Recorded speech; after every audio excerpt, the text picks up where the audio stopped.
بیاین با همدیگه شارژ خودروی EQM5 رو به وسیله شارژر خونگیش انجام بدیم.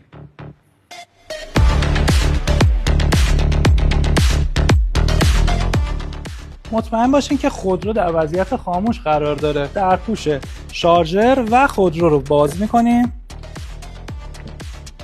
شارژر رو در موقعیت شارژ قرار میدیم.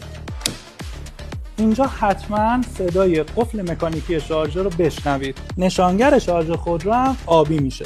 دو شاخه شارژر خونگی این خودرو رو باید به پریز صنعتی متصل بکنید که حداقل 16 آمپر و دارای اتصال به زمین باشه. فاصله بین پریز صنعتی و کنتور حداکثر 20 متر باشه و بین این دو یک فیوز 25 آمپری قرار بدیم. هنگامی که دو شاخه شارژر خانگی رو به پریز صنعتی متصل می‌کنید، نشانگر شارژ خودرو از آبی به سبز چشمک‌زن تغییر حالت می‌کنه.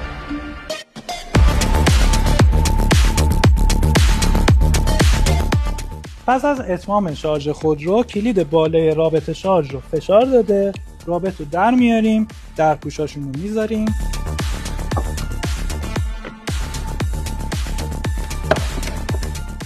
اینطوری تمام مراحل شارژ خودروی EQM5 به پایان میرسه.